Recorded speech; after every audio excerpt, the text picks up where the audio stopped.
Hi అండి. బీరకాయ శనగపప్పు ఎగ్స్ కర్రీ ఎప్పుడైనా ట్రై చేశారా? ఒకసారి ఇలా ట్రై చేయండి, టేస్ట్ చాలా బాగుంటుంది. అలాగే మన ఛానల్ ఎవరైనా ఫస్ట్ టైం చూస్తున్నట్లయితే ప్లీజ్ సబ్స్క్రైబ్ చేసుకోండి. ఇంకా లేట్ చేయకుండా ప్రాసెస్ చెప్తారండి.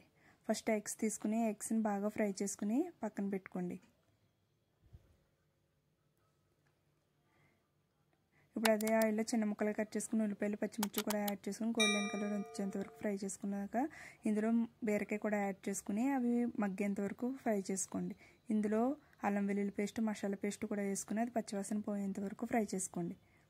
ఇలా ఫ్రై అయిన దాంట్లో ఉప్పు కారం పసుపు కూడా యాడ్ చేసుకుని ఒకసారి కలుపుకొని మనం ముందుగా ఉడికించి పెట్టుకున్న శనగపప్పును కూడా యాడ్ చేసుకోండి. అలాగే ఎగ్స్ని కూడా యాడ్ చేసుకుని ఒకసారి కలుపుకొని మూత పెట్టేసి మీడియం ఫ్లేమ్లో ఒక 10 మినిట్స్ కుక్ చేయండి. 10 మినిట్స్ తర్వాత ఇలా కర్రీ దగ్గరికి పడుతుంది. ఇప్పుడు ఇందులో కొత్తిమీర కానీ కరివేపాకు కానీ వేసుకుంటే ఎంతో టేస్టీ అయిన ఎగ్స్ బీరకాయ శనగపప్పు కర్రీ అయితే అయిపోయింది. Thank you.